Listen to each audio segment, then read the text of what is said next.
Chapter I, The World Before the Night. In the spring of 1986 was Sovietian. Roni was 1 year removed from the dough of Stalin, and 9 years eru the grown contradicted own contradictions. Mikhail Gorbachev came to power previous year, bringing with him the poems of glasnost and pulust, openness, perestroika, openness and restructuring.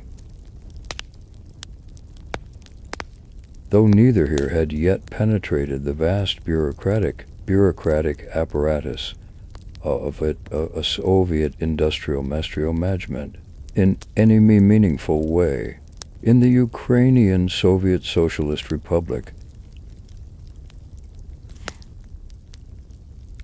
north of Kiev, the city of Pripyat had been built for a single purpose: to house the workers of the Vladimir Ilyich Lenin nuclear power plant, known to the world by the name of the nearby town of Chernobyl. Pripyat was, by Soviet standards, a model city. Founded in 1990, it was designed to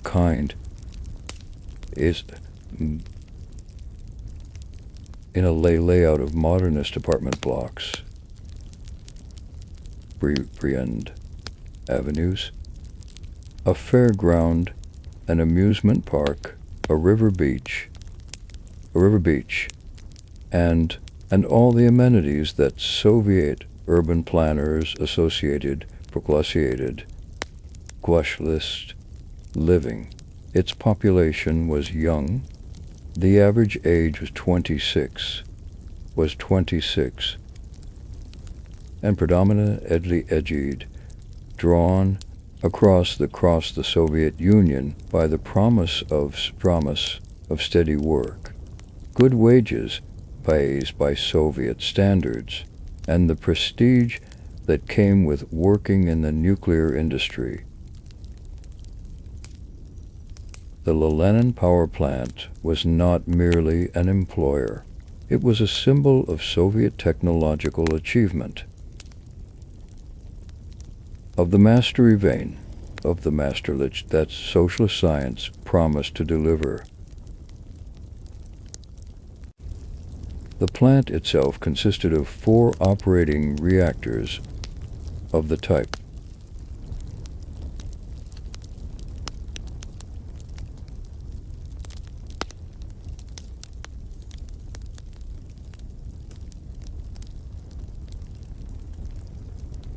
These reactors were a Soviet design with no Western equivalent, characterized by their use of graphite as a moderator and ordinary water as a coolant, combination that at specific and consequent locations for the way the reactor behaved under certain conditions. A 5th and 6th were under construction.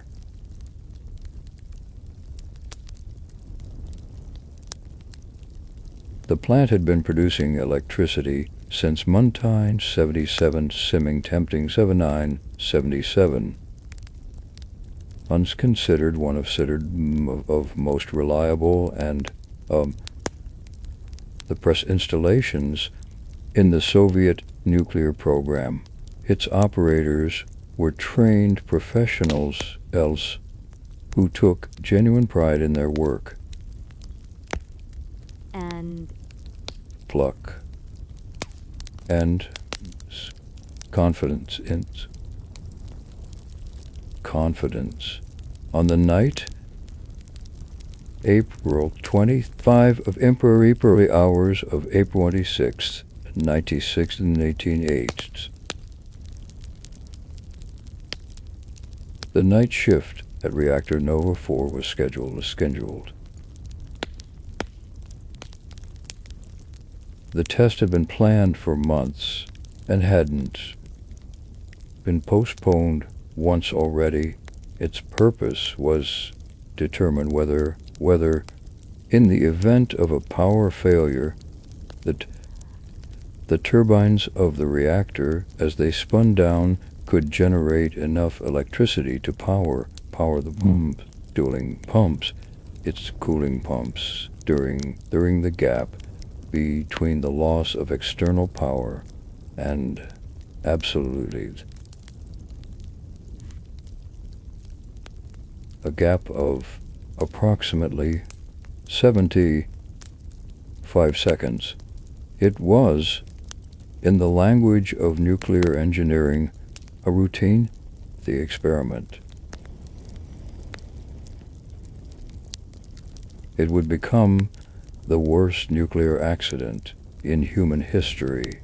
Chapter 2, The Design, the Disaster. The RBMK reactor. To understand what happened at Chernobyl, it is necessary to understand something about the machine at the center of the catastrophe. The RBMK reactor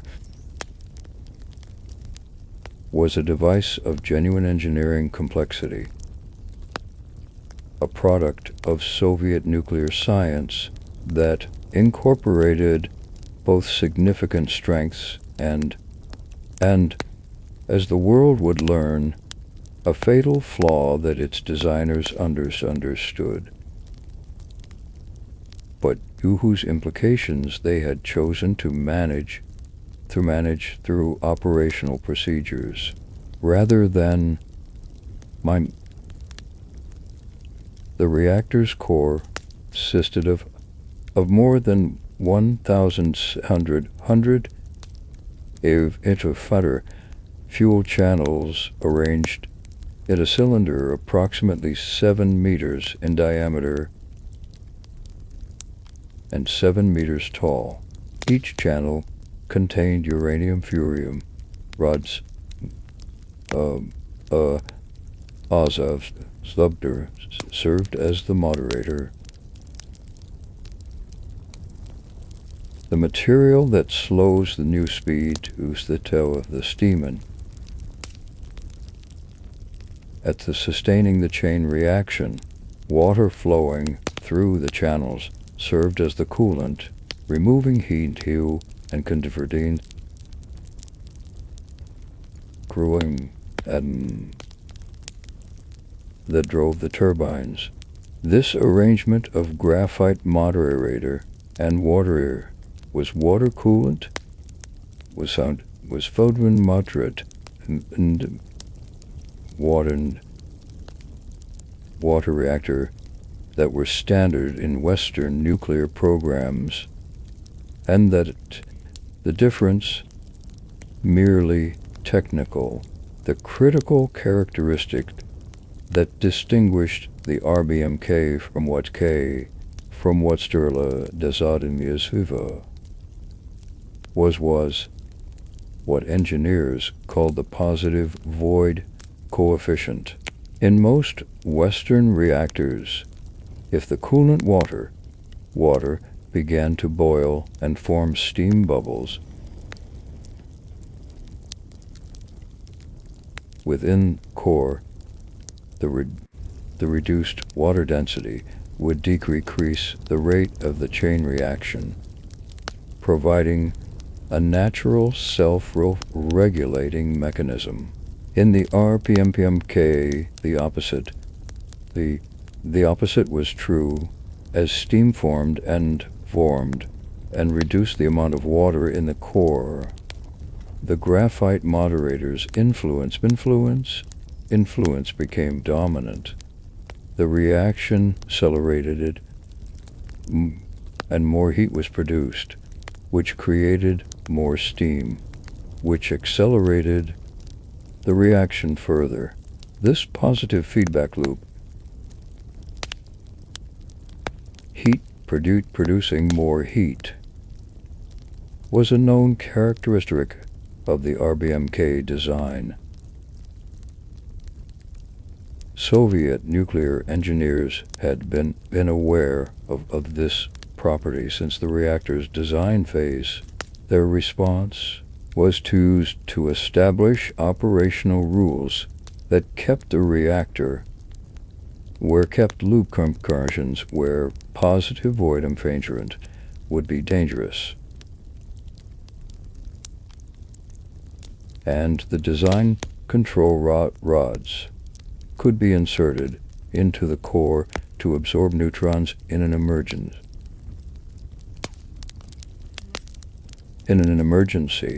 These control rods, however, had their own design peculiarity that would prove catastrophic on the night of April 26th. The tips of the control rods were made of graphite rather than beryllium, observed a nutrient material that constituted the rod's main body.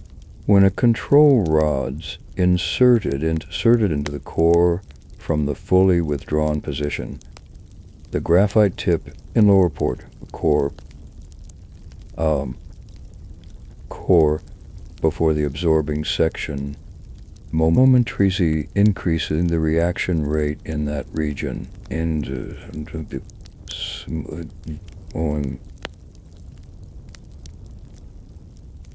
This effect was known. It was documented in internal Soviet reports and not corrected in the RBMK reactor, a characteristic that made it particularly vulnerable. Low power levels. Below a certain power threshold, the reactor became unstable. Small perturbations in power could amplify rather than dampen, and the control systems were not sophisticated enough to respond to rapid power fluctuations. Operating the reactor at low power for extended periods was known to be risky, and operational procedures on the night April 5th to 26th, test that was about to begin would require operating the reactor at low power for an extended period. Chapter 3, the night of April 25th. The hours before the safety test scheduled for the night of April 25th began in the afternoon of that day. The procedure called for gradually reducing the reactor's power output from its normal operating level of 3,000 megawatts, level of between the thermal, to the test level of between 700 and 1,000 megawatts. Conducting the test and then returning the reactor to normal operation. The day shift and the evening shift had begun a reduction and by the time the evening shift arrived, the reactor was operating at half power at approximately the noon on April 20th. The key were RIC file. The Kyiv Regional Electrical Grid Controller called the plant and request that the power reduction be halted and the reactor maintained at half power because the grid needed the electricity. This was not an unusual request. Sochi industrial facility, were regularly subordinated to immediate economic needs, and the plant complied. Reactor number 4 continued operating at half power, which was not its optimal operating condition for the grid controller to release it. The wait lasted approximately 9 hours. When permission finally came a late evening, the evening shift handed over the night shift, a night shift under the command of Alexander Akimov, the shift foreman, and Leonid Control engineer. Neither man had previously participated in the test. The supervisor, Anatoly Dyatlov, was the deputy chief engineer of the plant, a man of considerable technical knowledge and a management style that those who worked under him described as demanding and inflexible. When operators expressed concerns hesitations, Dyal's response was characteristic: to dismiss them, and on ceding as beseech. Power reduction resumed in the early morning hours of April 26th. Mediv Topchinov made an error. His attention may have lapsed, or the consensus may have been different from what he expected. Counts differ on the precise sequence of events, but the reactor's power dropped far below the intended test level, falling to 30 megawatts, dangerously close to zero. At this point, the reactor had accumulated a large quantity of men of the refineries, a product that absorbs neutrons and suppresses the chain reaction. This xenon poisoning made it extremely sterile. The operational procedures as explicitly called for abandoning the test if power fell below a safe level.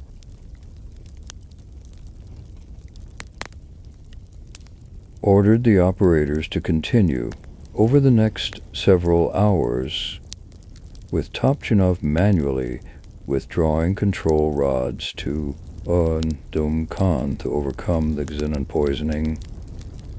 The reactor's power was painfully restored to approximately 200 megawatts, still far below the intended and test level,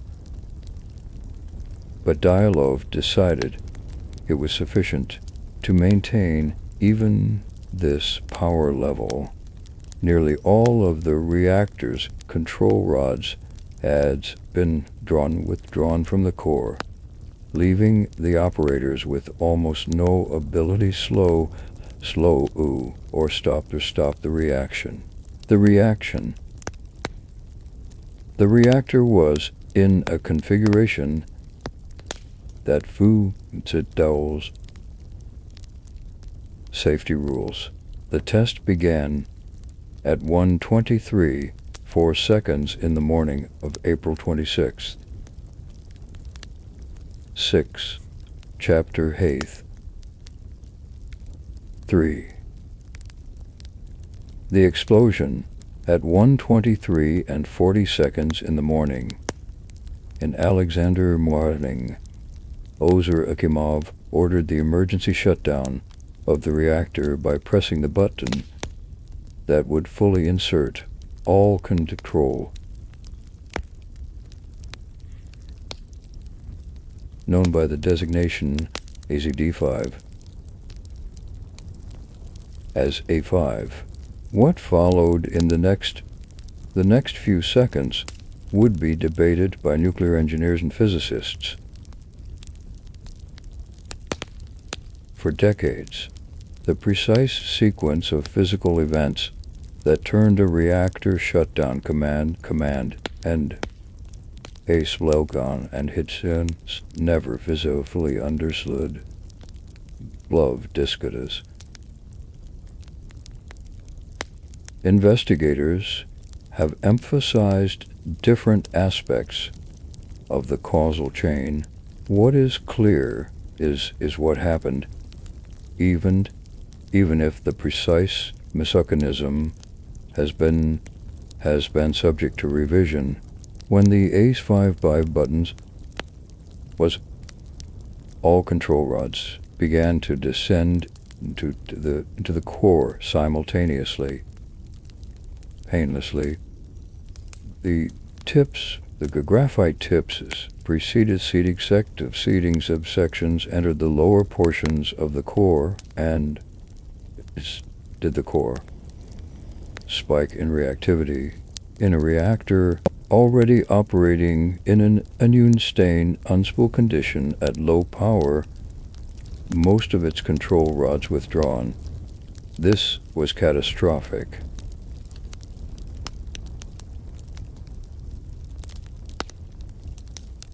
The power output of the reactor surged in a matter of seconds to perhaps 30 times its maximum design capacity.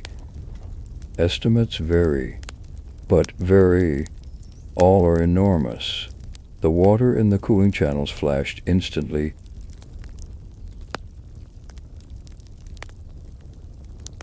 destroyed the fuel channels, the fragmented.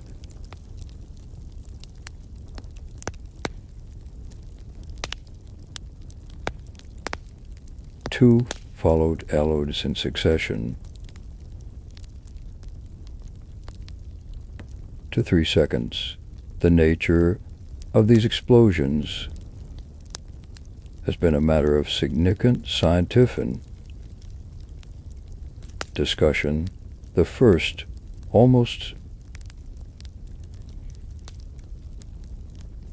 the sudden conversion of superheated water to steam generating a pressure wave, blew million kilogram biological shield off the top of the reactor, a new buoy, at the atmosphere. The second explosion, and character was disputed for years, is now below to prompt credit faith. A brief burst of nuclear air energy produced as the fuel, suddenly uncontained, achieved a supercritical configuration. The explosions blew the roof off the reactor building, expelled graphite moderator to the open air, and scattered an intensely radioactive debris across the plant site and beyond. The reactor core, now open to the sky, was burning. Chunks of graphite glowing with heat lay scattered squirming on the roof of the adjacent turbine hall and on the ground around the reactor building. The fuel itself, highly radioactive uranium dioxide, had been dispersed in the explosion and was burning along with the graphite. A column of fire and smoke rose from the open reactor for many kilometers.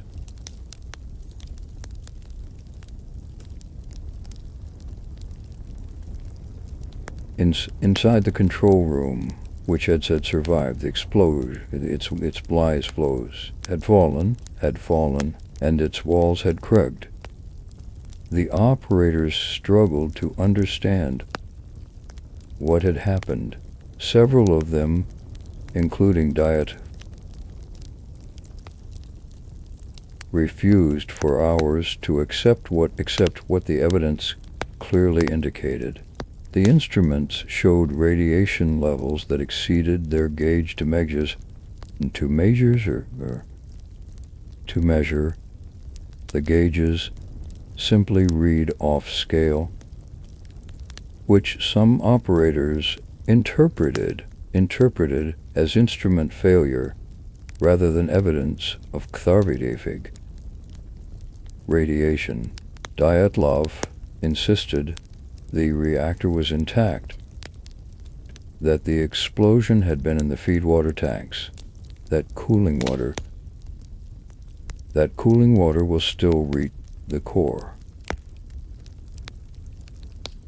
Ordered machine. Open cooling valves. They did so, absorbing lethal radiation doses in the sys. Without effect, there was no core left to cool. Chapter V. The first responders. Firefighters in the dark. The Chernobyl plant had its own fire brigade stationed in this ponds befound in this complex buildings containing nuclear reactors. At 1:28 in the morning, 6 minutes after its explosion, the first fire trucks arrived at the reactor building. Major Leonid Telyalikov was the commander. He and his men had responded to fire alarm before. They were trained firefighters. They were not trained in nuclear physics, and they had not been told. Because at the plant's maintenance level yet believed it themselves what they were actually dealing with. The firefighters climbed onto the roof of the turbine hall.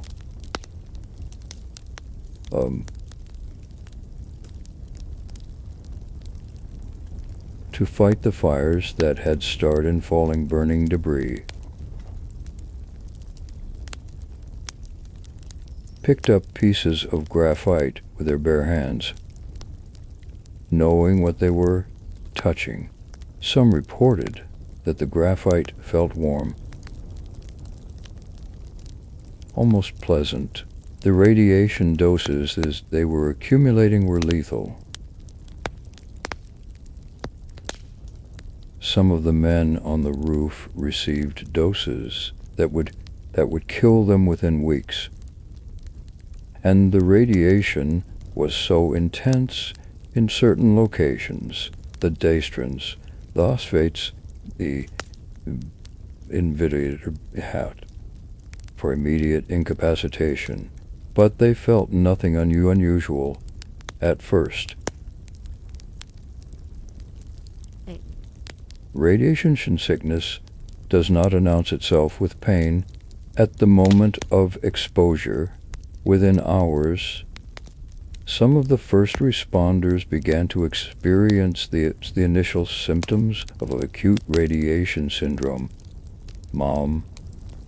nausea, vomiting, a metallics in the mouth, skin that burned, and then turned the strange reddish-brown color that radiation can produce. These symptoms subsided after a few hours into entering the late feline phase, mythm of the morphologically cruel aspects of severe radiation exposure. period, the period when the body appears to recover, the damage to bone marrow and internal organs is progressing irreversibly. 28 firefighters and plant workers died of acute radiation syndrome in the weeks following the accident. Hundreds cause martyrisis that cause serious health consequences. Telyetniakov himself received a severe dose but survived because he was on the roof of the turbine hall, rather than the more intensely irradiated reactor roof for portions of the response. He later spoke about that night with the characteristic mixture of pride in his men's courage and grief. The consequences and they suffered. The firefighters had done what firefighters. They had gone toward the danger without complete knowledge of what it was. And they had contraires, those that might otherwise have spread to the adjacent reactors, potentially causing an even larger catastrophe. The operators who had sent those men onto the roof without warning them, fleur-refou satru, bore a different kind of responsibility. One that some of them spent the rest of their lives trying to come to terms with. Chapter 5: The Soviet Response,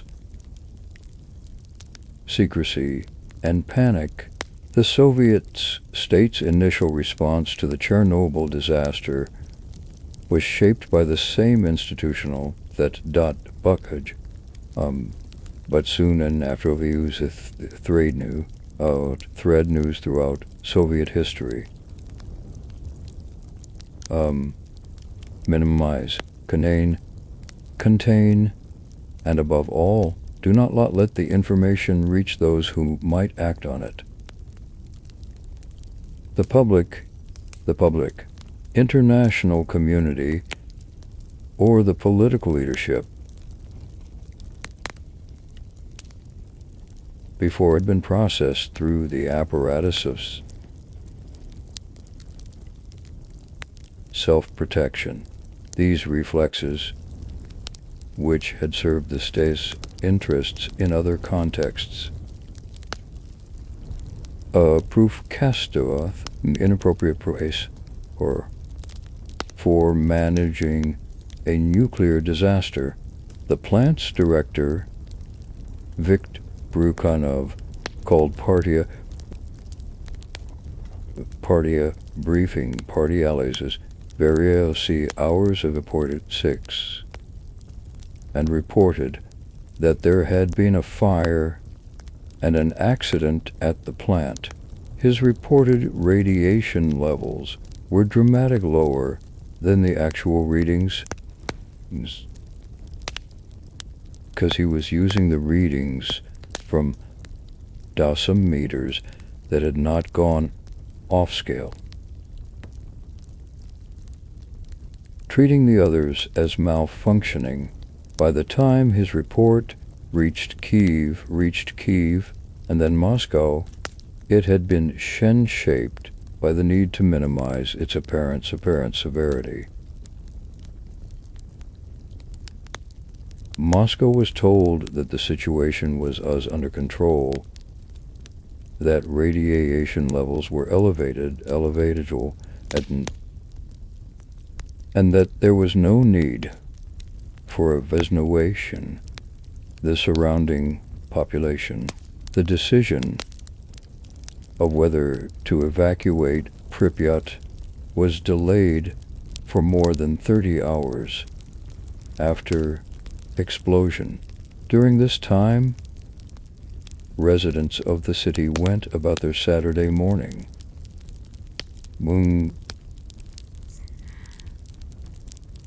Some aware, something that, but that knowledge of the radiation was settling on the ground around them, the trees they were ching, the water they were drinking, children played outdoors, couples walked by the river. A wedding was held. The pine forest east of the plant began to die, its needles turning red and then brown as the radiation dose it was receiving overwhelmed its cells. The forest that would eventually be known as the Red Forest. Mikhail Gorbachev received his briefing on April 26th.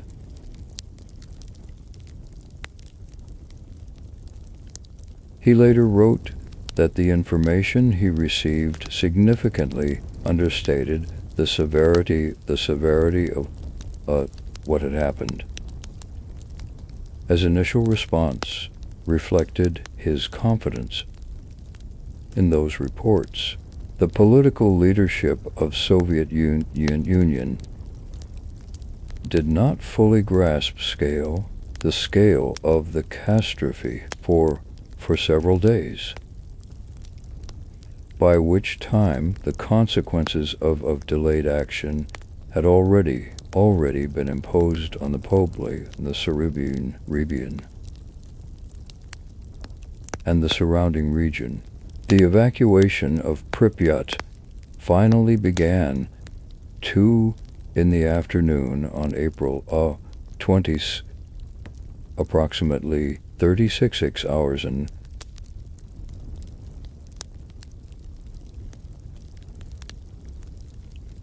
words were told to bring documents and foods for 3 days, and that the evacuation was temporary. 1,100 buses arrived in the city over the course of the afternoon, and by the early evening approximately 49,000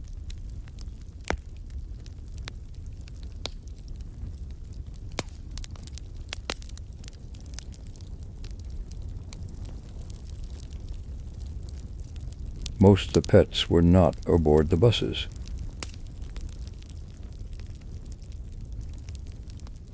Many residents assumed they would return. They never did. Pripyat has remained abandoned ever since. Its buildings slowly being reclaimed by the British by a Russian. For decades, chapter said, the liquidators containing the catastrophe in the weeks and months following Stuart was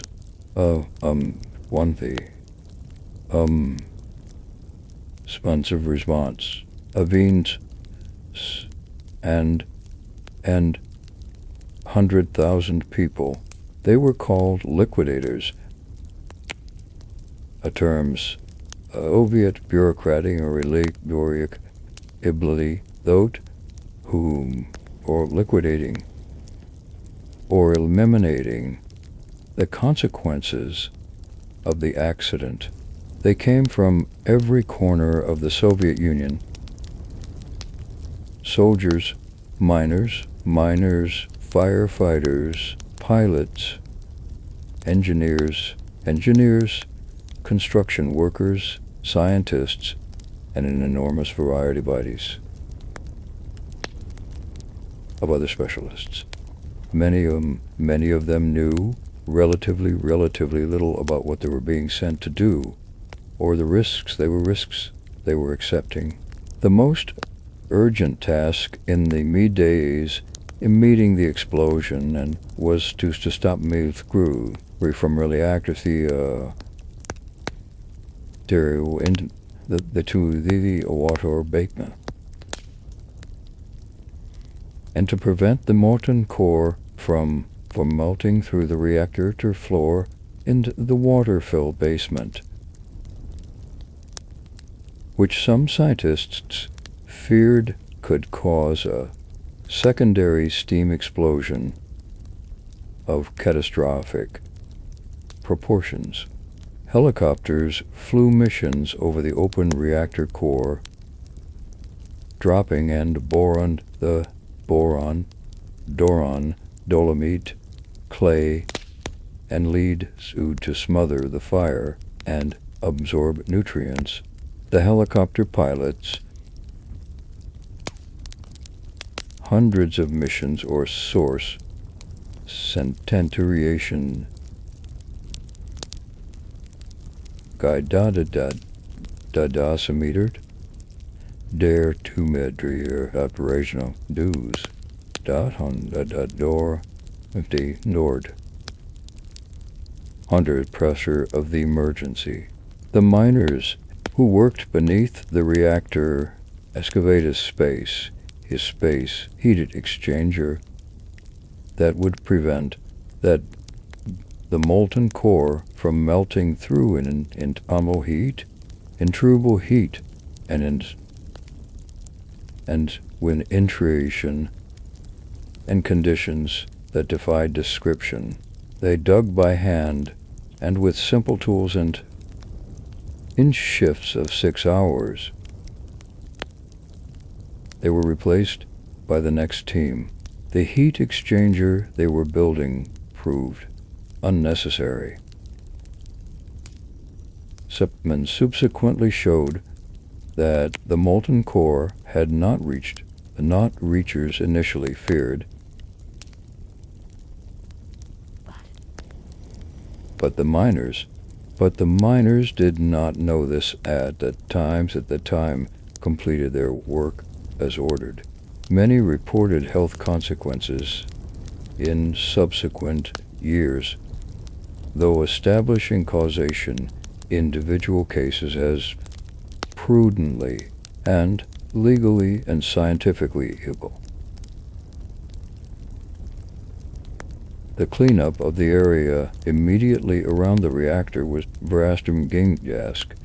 the dangerous task. Highly radioactive debris, graphite, fragments of fuel, pieces of the reactor's structure was scattered across the roof of the turbine hall and the ground around the reactor building. Remote-controlled vehicles were sent this debris, but the intense radiation fields damaged their electronics of its deployment. Tireless.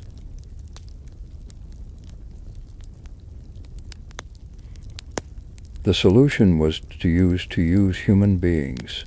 Men were equipped with lead aprons, lead gloves, and respirators, were Saki, all between 40 minutes and 40 seconds and 2 minutes. They calculated to keep their radiation dose below a specific threshold to shovel debris off the edge. They called themselves biorobots, term that turned something essential about the use of human bodies' radiation-tolerant clearing equipment. The construction of the sarcophagus in Korea in sculpture that entombed the reactor tinted radiation when three the eggs. History in an extraordinariest completed in an extraordinary 200 at end of 96. End of 1986, it was built under conditions of an intense strength exposure for the porgers who porcrete and assembled steel structures and around on the destroyed reactor building. The sarcophagus was never intended to be permanent. It was a rapid response designed, contained, radiate release until a more durable solution could designed and built. That more durable solution, the new confinement, massive steel jerk, was completed in 2016, 30 years after the original catastrophe. Chapter 4. The exclusion zone. A landscape of absence. In the weeks following the explosives, the 30-kilometer exclusion zone around the Chernobyl plant, within which all human habitation was prohibited. The zone encompassed Pripyat and the town of Chernobyl itself. Lay approximately 90 smaller and rural settlements. Over the course of in 1986, 350,000 people were evacuated from the zone and from other areas of high contamination outside it. In one of the largest involuntary population relocations in European history since Second World War. It's the Second World War. The people who left the exclusion zone left quickly, often with no notice that their departure permanent. Farmers were told to leave their livestock, which could not be canoed. The animals, cows, pigs, chickens, the family pets left behind. Some were subsequently slaughtered by soldiers detailed to prevent contaminated animals from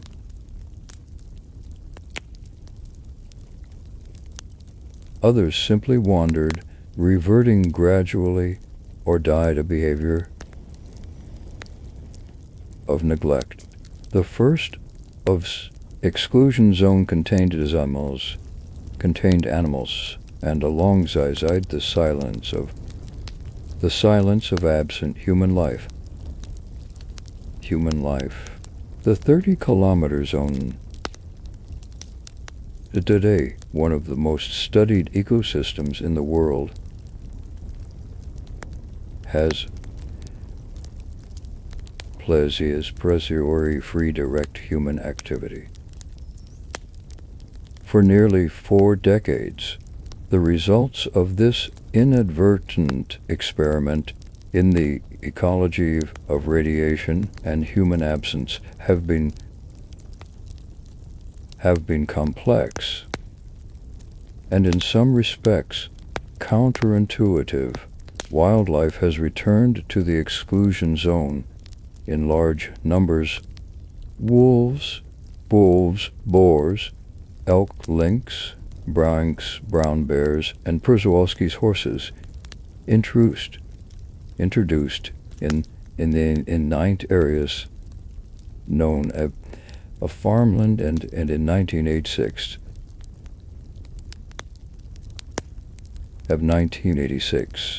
scientists have documented elevated rates of rates of certain abnormalities in some species, and studies of birds in the most contaminated areas have found evidence of oxidative stress and reduced sperm quality.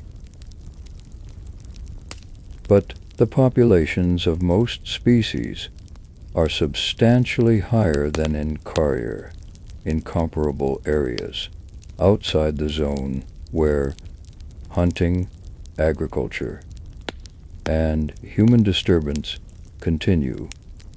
Pripyat itself has become the most emotional symbol of the Chernobyl disaster in the global imagination, and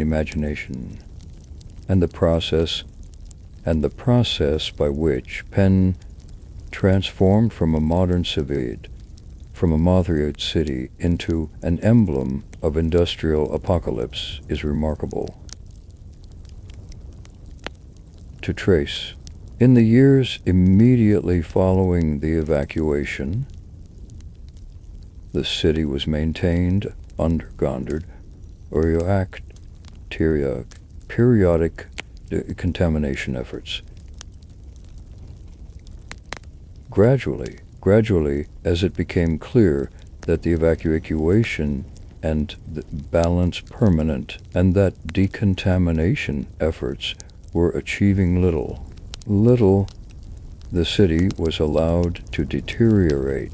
Trees grew the cracks in the basketball court. Vines covered the facades of apartment buildings. The amusement park, which had been scheduled to open for the May Day holiday on 1986, just 5 days after the explosion, was left with its Ferris wheels, its place, its gondolas swaying in the wind, having never admitted a single visitor. The exclusion zone attracts access an estimated 60 to 100,000 visitors per year. A tourism industry built on the combination of industrial history, ecological curiosity, and the peculiar aesthetic appeal that abandoned and urban spaces have acquired in contemporary culture. Visitors walk through Pripyat's empty schools, where textbooks still lie on desks and children's drawings classroom walls. They visit the abandoned amusement park, the hospital where the first responders were treated, the reactor buildings of the new safe confinement. The zone has become a site of pilgrimage and contemplation, a place where Sverdlovimpo at Nunsti Interconenstit about about institutional failure, and about the fragility of the human-built environments that seem so permanent until they are not. Chapter IX. The human cost, victims, illness and controversy. The question of how many people died or will die as result of the Chernobyl disaster. Death is one of the most contested in the history of nuclear science and public health. The answer depends on which deaths you count. You count how you establish causation in cases of cancer. How do you model the effects of low level on large lakes and Which of the disputed epidemiological methodologies you consider most reliable? The range of estimates in the scientific literature is enormous. From the 28 direct deaths from acute radiation syndrome, Chernobyl, they are universally agreed upon, to various estimates of thousands to hundreds of thousands of kilons, eventual pains, deaths among het populations. The 28 men died of acute radiation syndrome in the weeks following the accident are the disasters documented victims. They were firefighters, plant operators, and emergency workers who received doses of radiation large enough to destroy their immune systems and vital organs. They were treated at Hospital No. 6,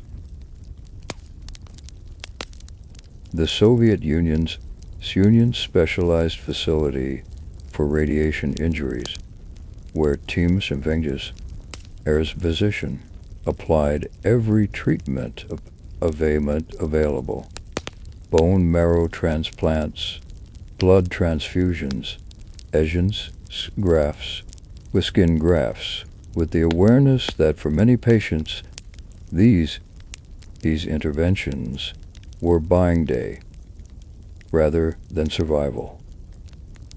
The physicians who treated them extraordinary work under enormous pressure, and the patients lived far longer than their diagnosis suggested. Most eventually died. Among the most clearly known consequences of the disasters of the dramatic in traumatic children among children who were exposed to radioactive iodine in the days following the explosion. Iodine Fund 3-1, a short-lived radioactive isotope produced in nuclear reactors when nuclears was released in large quantities by the burning reactor, and was absorbed by the thyroid glands of people who drank contaminated milk or consumed other contaminated food in the first days following the accident. Children's thyroid glands larvae iodine than adults, and are more sensitive to radiation damage. By the mid-1990s, epidemiologists were documenting sharp increase in thyroid cancer among people who had been children in the affected regions in 1986 and subsequent. Subsequent studies have confirmed that the vast majority of this excess is attributable to Chernobyl. The thyroid cancer cases are among the clearest signals in an otherwise murky epidemiological picture. The difficulty of attributing other cancers, breast cancer, lung cancer, to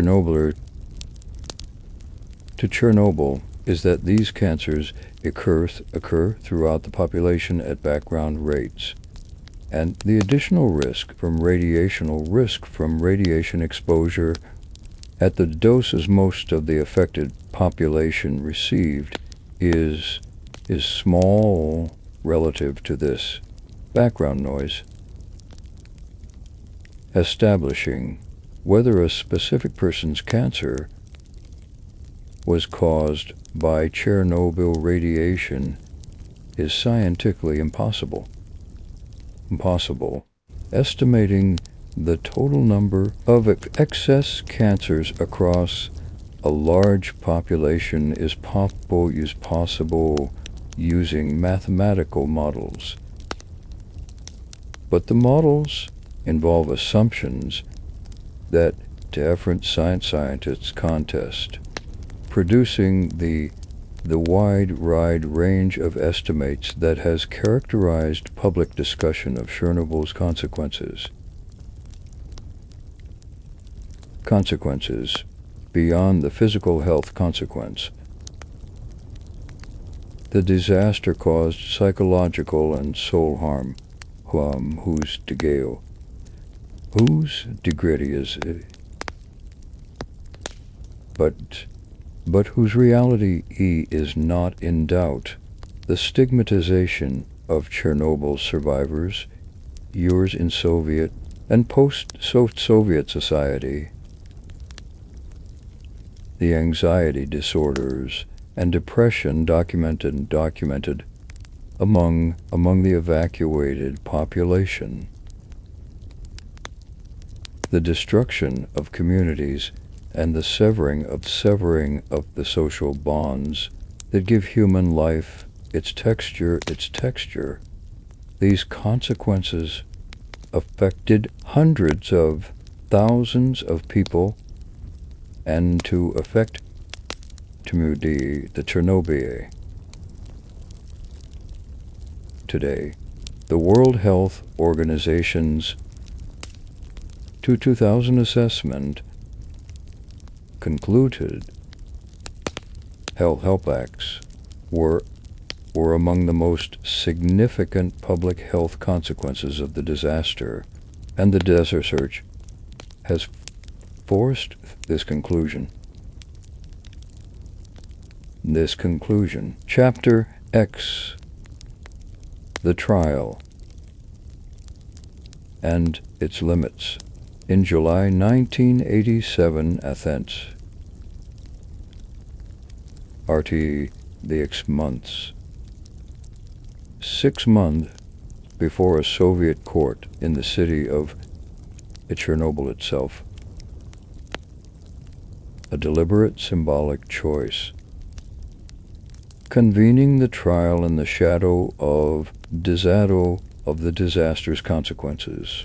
The defendants were Viktor Brukhanov, the plant director, Nikolai Fomin, the chief engineer, Anatoly Dyatlov, deputy chief engineer who had supervised the test, Alexander Akimov, the shift foreman, Leonid Topchinov, the senior reactor control engineer, and Boris Rogosin, the shift foreman for the turbine section. 3 of these men, Topchinov, 7th man, separately, had already died of acute radiation syndrome following the accident. The trial was conducted illegal cylinders that allowed relatively little of the kind of adversarial examining evidence, the VINs.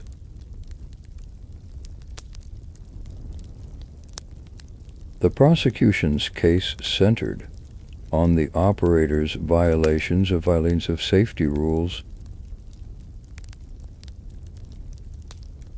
the discontinue the test after power had fallen too low, the withdrawal of too many of disablings of certain safety systems, and on the management decisions that had created the conditions for these violations. Dyatlov who survived the accident, though severely irradiated, was the most prominent defendant, and his conduct during the test, his insistence on proceeding despite the objections of operators, his refusal to accept the evidence of catastrophic damage in the immediate aftermath, was central to the prosecution's.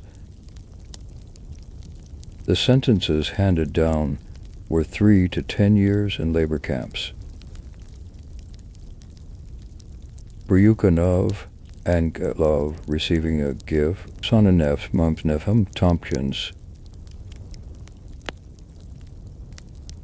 Atkintuns, and Topchinov, who had died for the trial, were listed in the verdict as having violated safety rules. The trial's critics, then Sun N, argued that had served primarily as a mechanism for assigning individual blame in a way from the systemic failures that had made the accident possible. The design flaws of the RBMK reactor were known to Soviet scientists and had not been corrected. The cult secrecy that prevented operators from knowing the full extent of the reactor's dangerous characteristics. The institutional pressures that discouraged operators from challenging supervisors' decisions, when those decisions were clearly unsafe. Anatoly Dyatlov served 3 years of his sentence before being released on health grounds. In 1990, he spent the rest of his life until his death in 1995. In his speaking about Chernobyl in ways that had maintained his conviction that the accident had been caused primarily by the reactor's design flaws rather than by operator error, and that he and his colleagues had been made scapegoats for institutional failures reached far above their level of responsibility. His memoir, Chernobyl, How It Happened, present that some engineers have found persuasive, though the consensus view of subsequent investigations is that both design flaws and operator decisions contributed to the catastrophe. Viktor Bryukhanov served 5 years before his release.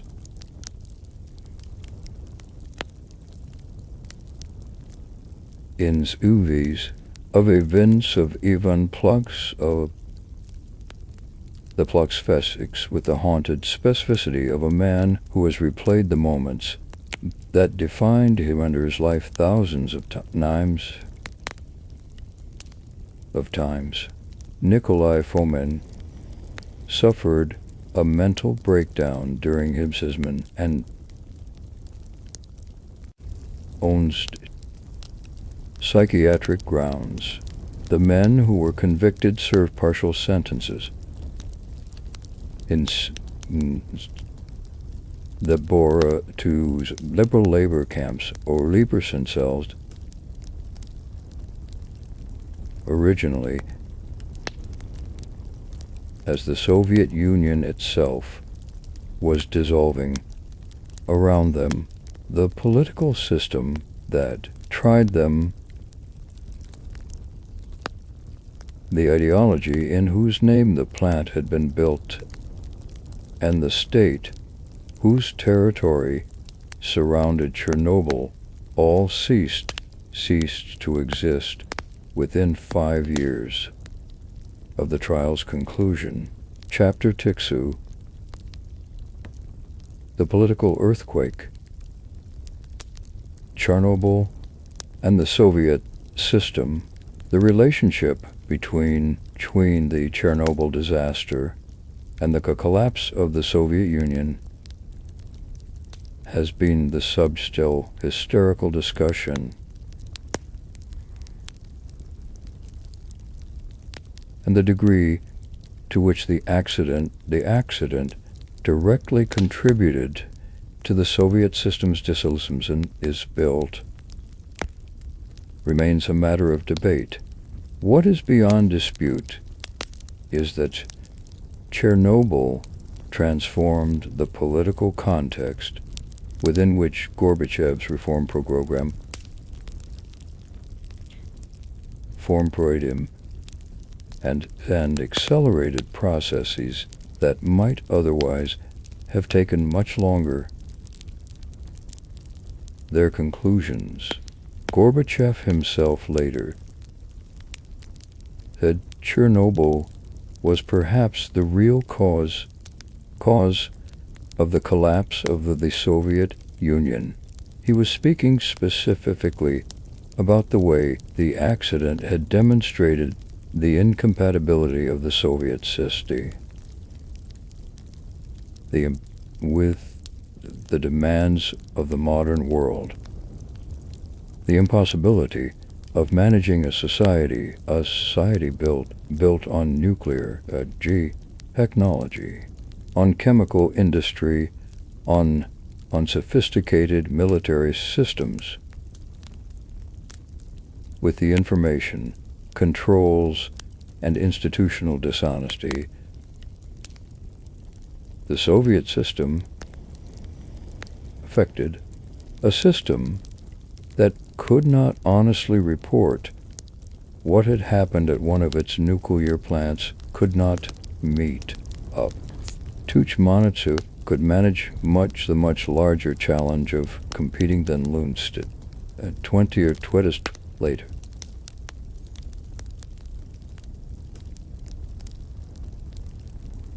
Had a specific and immediate on Mikhailistov impact on Gorbachev's glasnost policy. The initial Soviet attempt to minimize and conceal the accident, which fell when Western Montan's ratings detected the radiation release and began asking us questions that could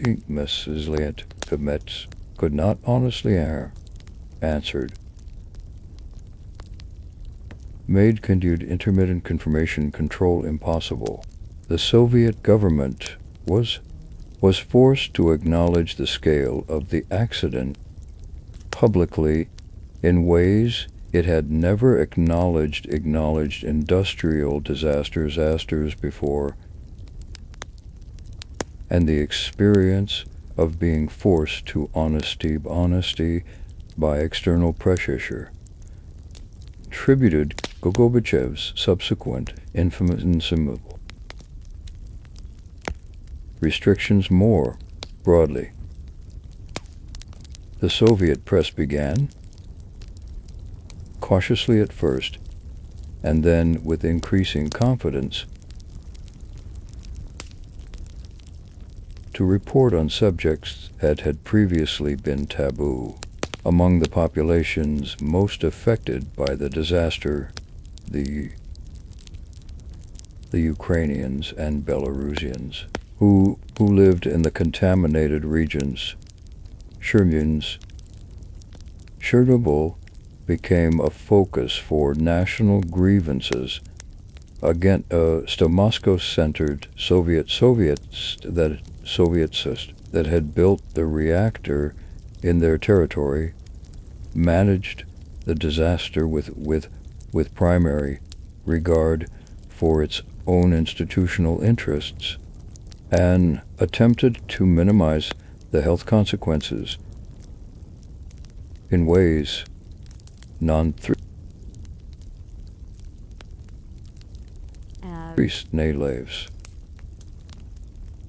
lives. The Ukrainian independence movement meant that emerged in the late 1980s and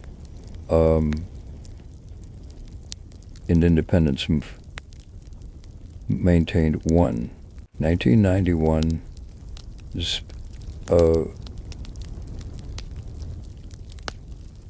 the specifics Milam was among them. For the broader Soviet population, Chernobyl was among the first major events that most citizens learned about in something approaching real time through fragmentary, but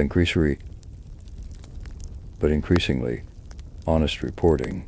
The contrast between the official story, which minimized the accident's severity and celebrated the heroism of the response, and the accumulating evidence that the official story incomplete created a generalized crisis of confidence in official information that the far beyond nuclear energy. If the state would deceive its citizens about Chernobyl, was it deceiving them about? It was a quest once proved impossible to answer in ways that restored confidence. Chapter Kapu. The science, what we learned, and it cost. The Chernobyl disaster transformed the science, a science of nuclear safety, in ways that have shaped every aspect but the nuclear aspect, from the moment to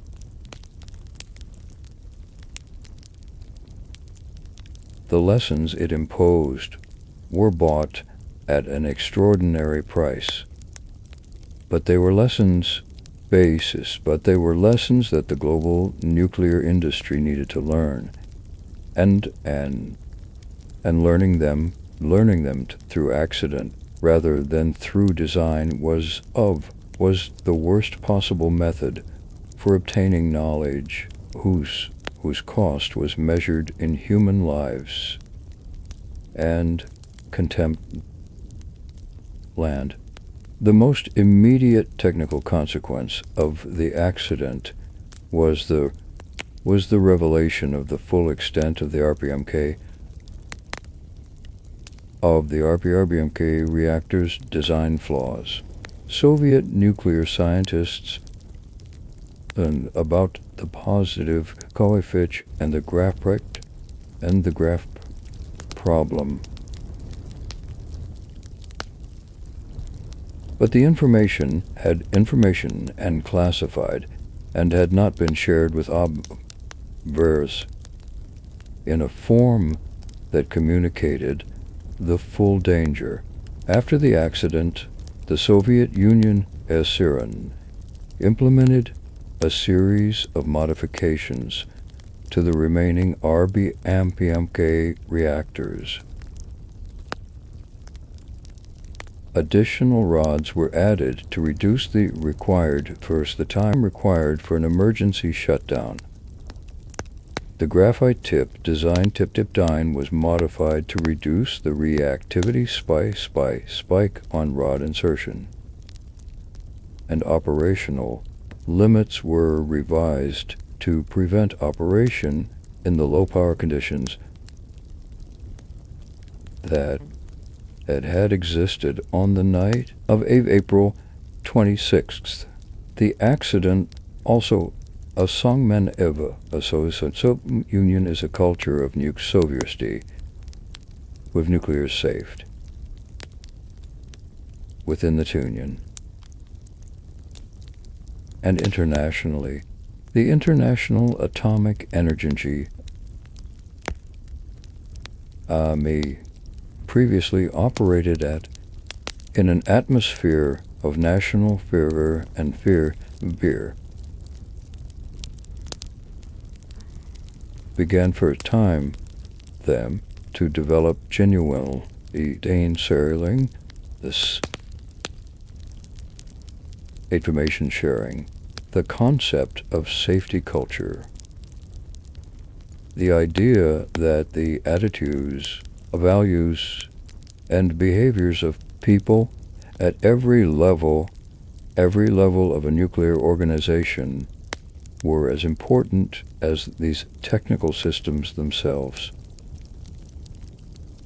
Emerged from the Chernobyl investigations as a central principle of nuclear safety management worldwide.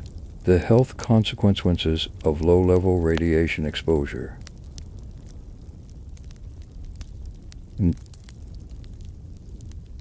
China's which on an unprecedented scale remain the contested area, the linear no-threshold model, the hypothesis that any exposure to ionizing radiation carries some cancer risk proportional to the dose, with threshold below which the risk is zero, was the dominant framework in radiation protection when Chernobyl occurred, and it remains dominant today. But the model's predictions for the populations exposed to relatively low doses of Chernobyl radiation have been difficult to predict because the predicted excess cancers are small relative to the background rate, to the background goal to distinguish statistically. This has led to ongoing scientific debate that has also become entangled with political arguments about the acceptability of nuclear power. The ecological research conducted in the exclusion zone has produced results that challenge simple narratives about radiation's effects on ecosystems. The recovery of wildlife populations in the absence of human activity, as some researchers argue that the human disturbance that development and agriculture represent is more damaging to biodiversity than the vague contamination that remains in the exclusion zone. Others point to evidence of genetic damage, reduced fertility, and other biological effects in organisms living in the most contaminated areas. Scientific picture is complex and continues to evolve as researchers conduct analyses. Mothers. Chernobyl Hill has become other things, one of the most intensively ecological sites in the world. Chapter Tori Hooley. Voices from the Zone. The Human Testimonies. Among the most powerful documents produced about the Chernobyl disaster are the testimonies of the people who lived. The operators, the firefighters, firefighters, the liquidators, the evacuees, scientists, and the scientists who tried to understand what had happened and what it meant. These voices gathered journalists and ornithologists, errands, oral historians in the years following the accident. Create a texture of texture experience that technical reports and epidemiological studies cannot provide, and they deserve to be heard alongside the official accounts. The Belarusian journalist and oral historian Storona Svetlana Alexievich spent years collecting the testimonies that she published in 1997 as Voices from Chernobyl.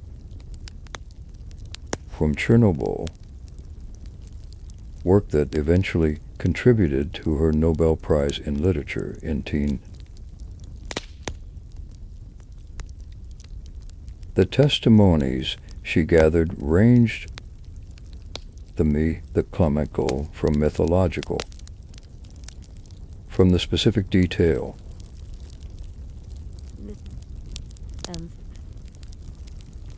Individual ad that describes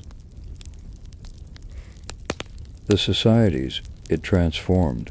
A firefighter's wife describes following her husband hospital where he was dying of acute radiation syndrome, forbidden to touch him, watching his body change in ways that no medical textbook prepare her for. A liquidator describes shoveling radioactive graphite in the summer heat. His do-it sewing readings Sean Lee's Ali's a supernor.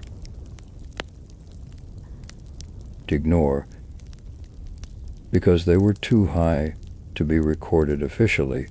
A scientist describes the moment when the measurements finally made what was in the burning reactor, and his realization in Dale of the scale of the Katif had attained he had been trained to manage. The testimonies of the plant operators who survived are particularly important for understanding the human dimension of the accident. Many of them, the rest of their lives, caught between a point of which placed primary blame on operator error and their own memories of a night in which they had been working within a system that gave them inadequate information about the risks they were managing, and inadequate authority to refuse orders. Some, like Dyatlov, argued the operators, the Thipic guts were sons, flaws and institutional failures, fiercers that reached far above them. Others accepted partial responsibility, while also pointing the systemic factor that had shaped their decisions. All of them carried the weight of what had happened in ways that those who were not there fully imagine. The liquidators, those hundreds of thousands of men and women who spent weeks, months, or years working in the exclusion zone and the surrounding contaminated areas. Perhaps the most numerically significant group of Chernobyl victims. and their stories are among the least well documented. Many received radiation doses. The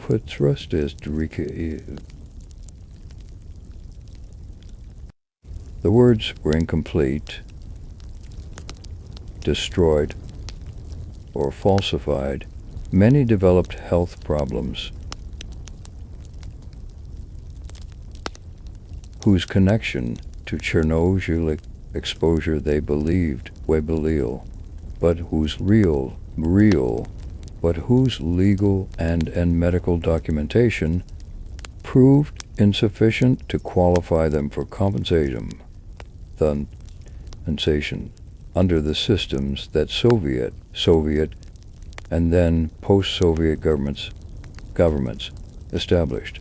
The liquidators' experience of the disaster has been shaped not only by exposure to radiation, but by decades of endurance, said their claims. A second abandonment that has been as damaging in its way as the first. The people who were evacuated from Pripyat and the surrounding region, and who were never allowed to return, carry a very specific kind of grief. The grief of displacement of a home that continues to exist in a physical sense, but is inaccessible, that has been transformed by absence, decay into something no longer corresponds to the place they remember. Some made unauthorized returns to the exclusion zone in the years following the evacuation.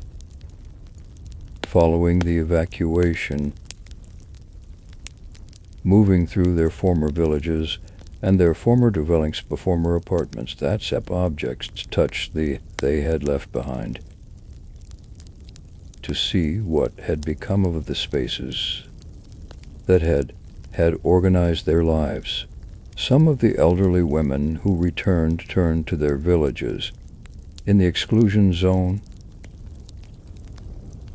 the so-called self-settlers, simply refused to leave again, choosing to spend the remainder of their lives in their lives in Tamil Nadu rather than in the territory, rather than in the displacement of official relocation. For them, the familiar, contaminated ground of home was preferable to the clean, unfamiliar ground of elsewhere. Chapter 5. The New Safe Confinement. Containing the future, the original sarcophagus built over the destroyed reactor in 1986 was designed to last approximately 30 years. By the late 1990s, always showing signs of structural deterioration. Cracks in the concrete, a corrosion of the steel structures, and the slow accumulation of water inside that was being the nuclear fuel material, and potentially conditions for a renewed need. Though most experts catered, the need a more durable long-term solution was evident, but funding and political will, all for the enormously expensive project, were slow to materialize in the economically violent and collapse. The New Safe Confinement Project via international consortium through the European Bank through Europe Construction and Development.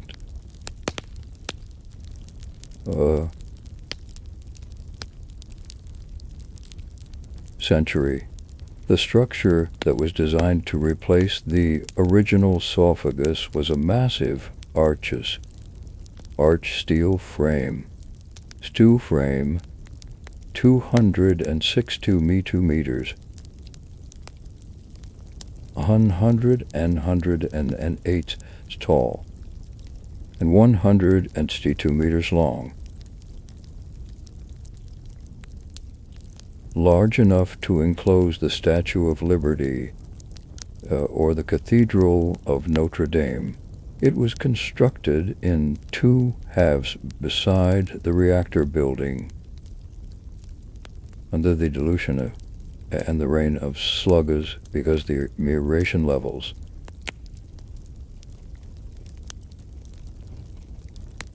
Because the radiation levels in the immediate vicinity of the destroyed reactor were too high to assembly in place. The new safe confinement reached position in November 2016. Is designed to contain the reactor's radioactive materials safely for at 100 years, while allowing remote-controlled equipment containment inside the insult to remain the remains of the original sarcophagus and eventually over generations to address the nuclear fuel material that remains within. The engineering inside the structure must be performed entirely by remote mode equipment. Because the radiation lulls from the nuclear fuel are still too access to certain areas. The work of decommissioning the reactor, separating the nuclear fuel from the non-radioactive structural materials, packaging it safely, and disposing of it according to nuclear waste or waste management standards will take decades and will become completed by people who have not yet been born. The question of what to do with the nuclear fuel inside the new safe confinement fully resolved. The material, a mixture of nuclear fuel, graphite, structural materials, and the glass-like substance called corium lava that was formed when the fuel melted and mixed with other materials, is distributed in several oakens within the disturbed region. Reactor building informs forms that make characterization and removal. The corium itself, the most well-known depot, is called the elephant for its appearance, is still intensely radioactive and will remain so thousands of years. The full decommissioning of Chernobyl is standard to freely country.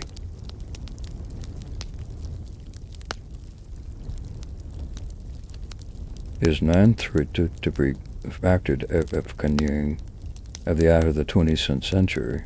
A plant's other three reactors, Unit 2, and 3, continued operating after the accident. Unit 3, the accident, when international pressure combined with the deteriorating condition of the plant's structures led to its final shutdown. The decommissioning of Unit 2 and 3 and is proceeding under a separate project.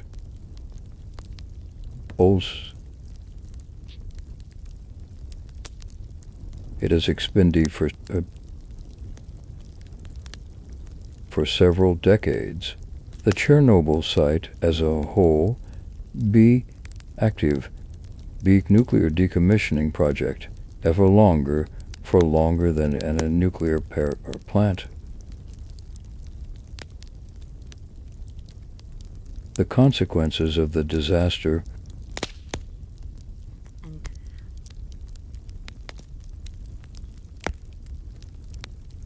Gales, Chapter C, Chernobyl in Culture, Memory, Myth and Meaning.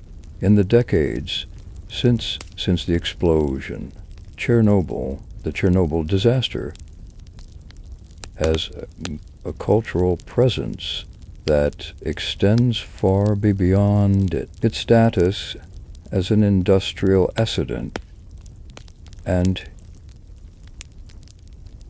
history. It has become a symbol of technological, of the Greece, of institutional dishonesty, of the gap between human ambition and human wisdom.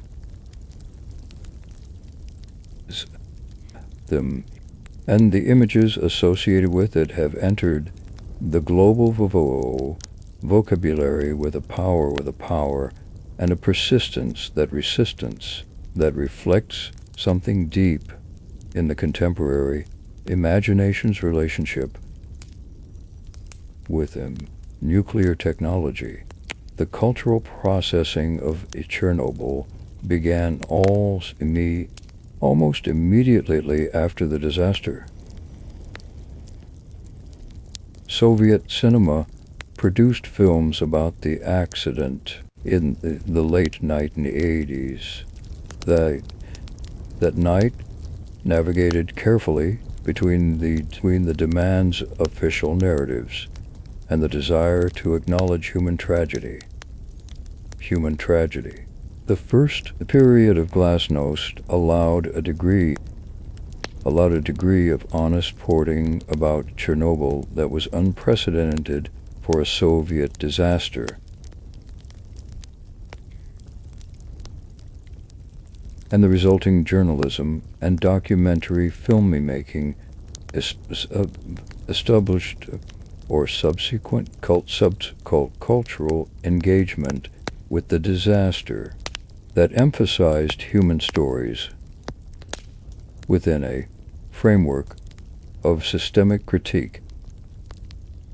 Svetlana Alexievich's voices from the published in Russian in 1997 and translated and then managed into many languages remains the most important literary recollections. Chernobyl testimonies. Its influence on subsequent documentary and journalistic treatments of the disaster has been substantial. Its method, gathering individual voices into a collective narrative without imposing a single authoritative interpretation, has shaped how subsequent oral historians and documentary makers have approached. Alexievich's Nobel Lecture 15's in this of 15 placed Chernobyl and within an oiger on the medicine, a nature of Soviet and post-Soviet experience, and the relationship and through it.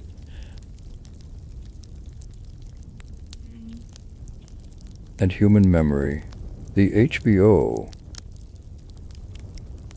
and Sky at Television miniseries Chernobyl, produced in 2000 and Things 19, Craig Mazin and Gezin and Lynch reached a global audience of hundreds of millions and effectively shaped the current generation's visual understanding of the disaster. The series was acclaimed for its historical accuracy in many respects. The technical portrayal of accidents' causes, the depiction of the bureaucratic response, the representation of them, the liquidators' work, while being criticized by some participants and observes specific characterizations of individuals and for certain dramatic choices. Its effect on Poppytrick in Chernobyl was immediate and measurable. Tourism to the exclusion zone increased dramatically. Historical research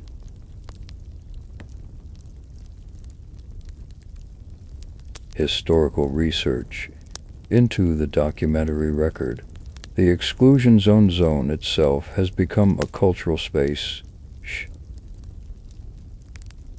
shaped by the tension between its status as a site of industrial tragedy and ongoing nuclear risk on one hand, and its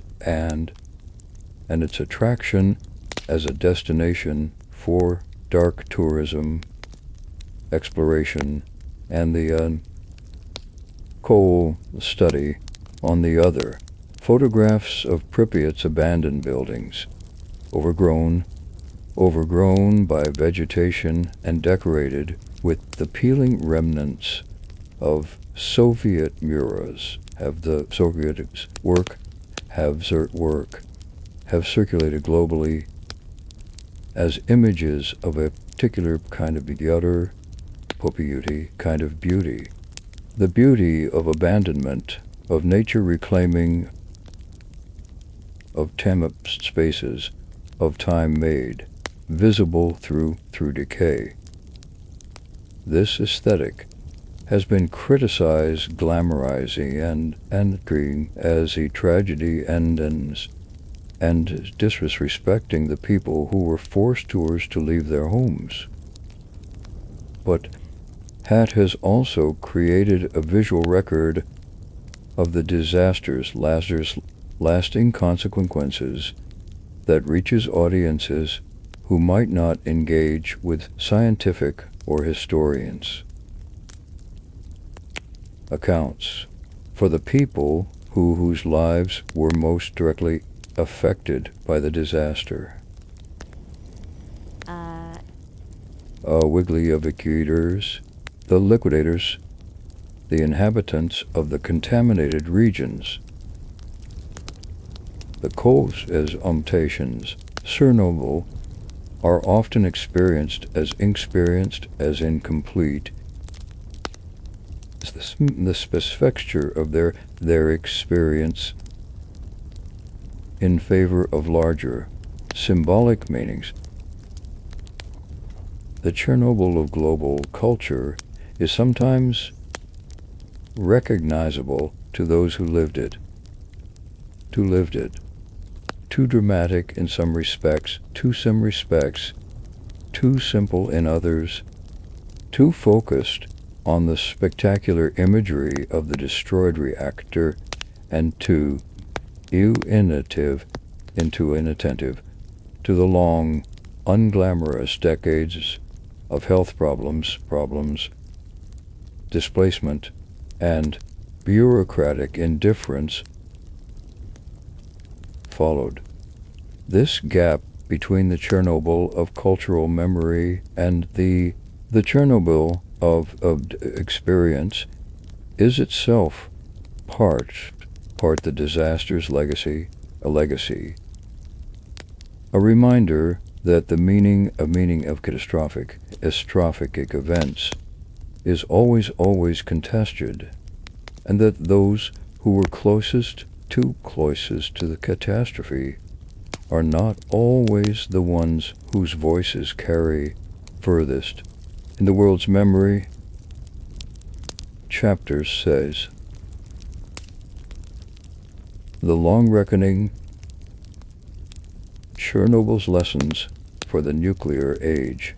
More than 3.5 decades after the explosion at reactor before, Chernobyl disaster continues to shape debates about nuclear energy, about the governance of complex technologies, about the relationship between states and their citizens then, and about humanity's capacity to manage the long-term consequences of its own ambitions.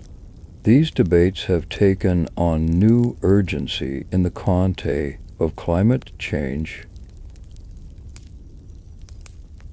which has prompted renewed interest in nuclear power as a low-carbon energy source.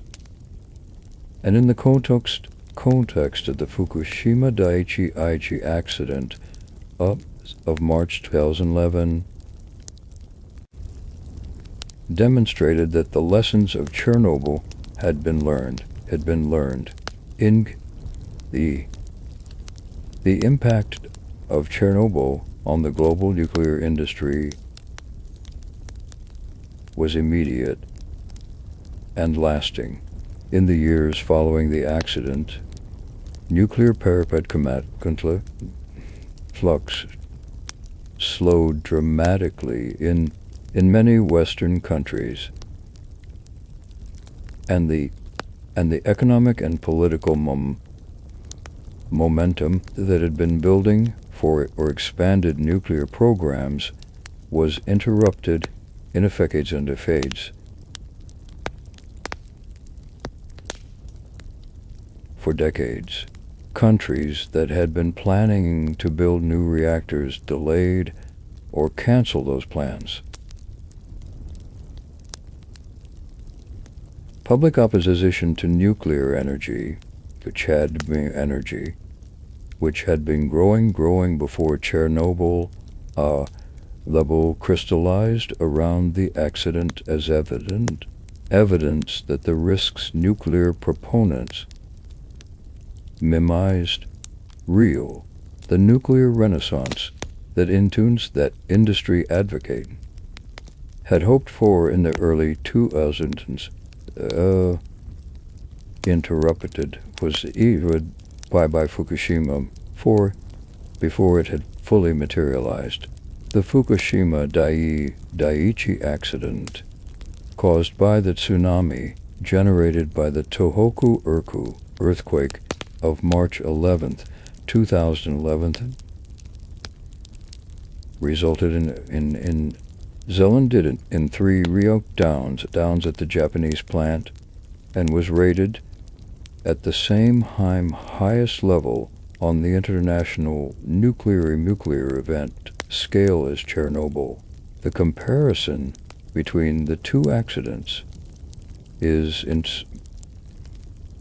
in terms both what had been learned and what had not. The Japanese plant's operators, unlike their Soviet counterparts in 1986, had access to accurate information about what was happening in their reactors, and were able to communicate openly with the public, with international observers.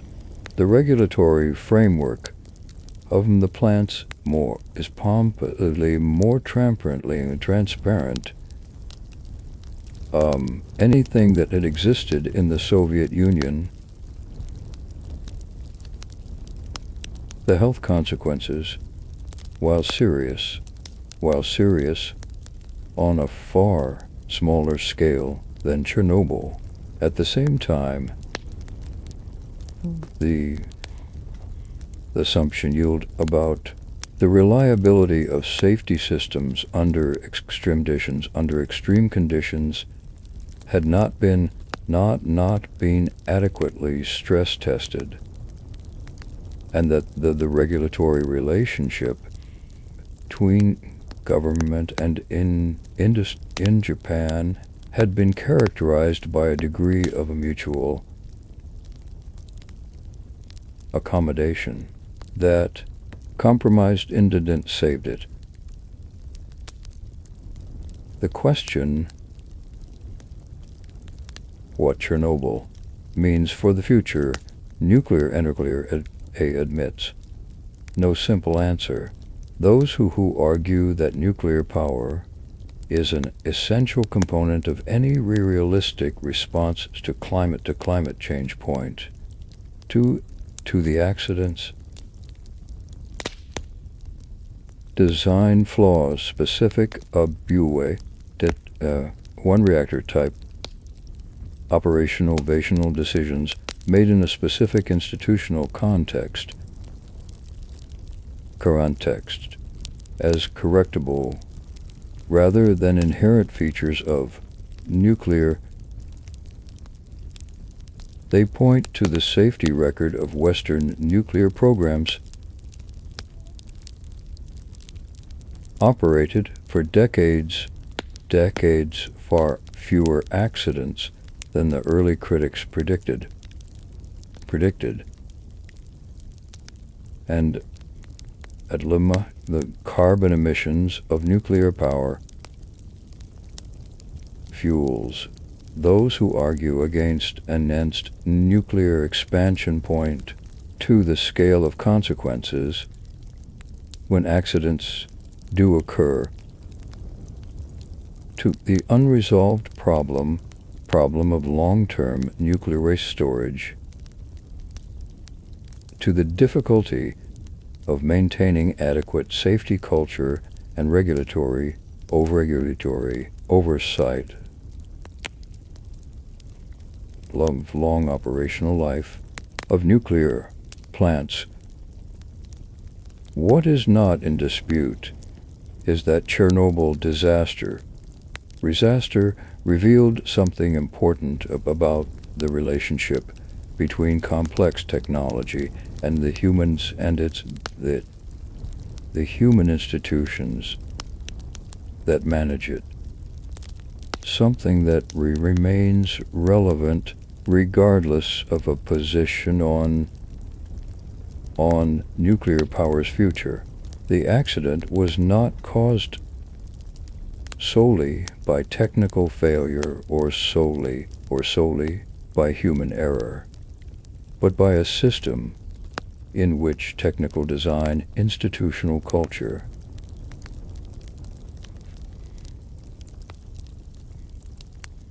political structure, and interval decision-making interacted in ways that none of the individual components taken in isolation could have predicted. The reactor had design flaws, were known, predicted.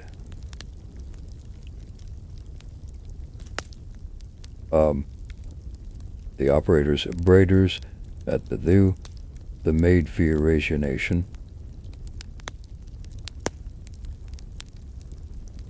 The management dismissed safe concerns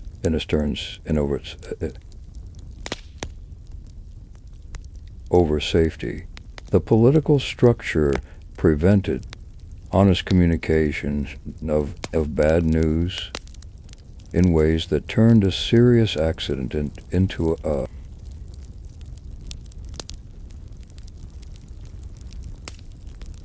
Each of these failures was necessary, but not sufficient. It was their combination that produced the result. The lesson is not a comfortable one.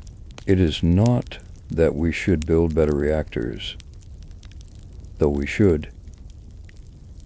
It is not that we should train better operators,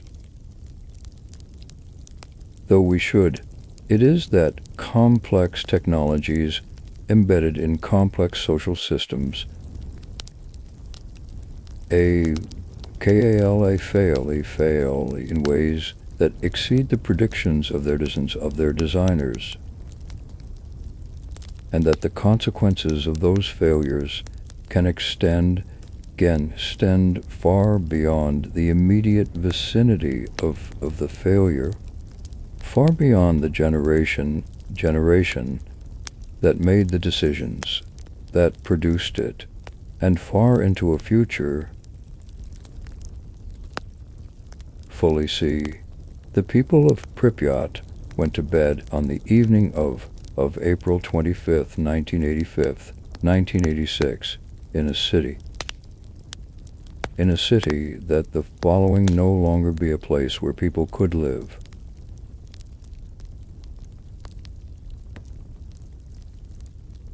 The fuel in the new safe confinement will remain dangerous long after everyone alive has died. The gap between these two time scales, the human time scale of lives and decisions, and the biological scale of radioactivity, is itself one of the most important things that Chernobyl has to teach.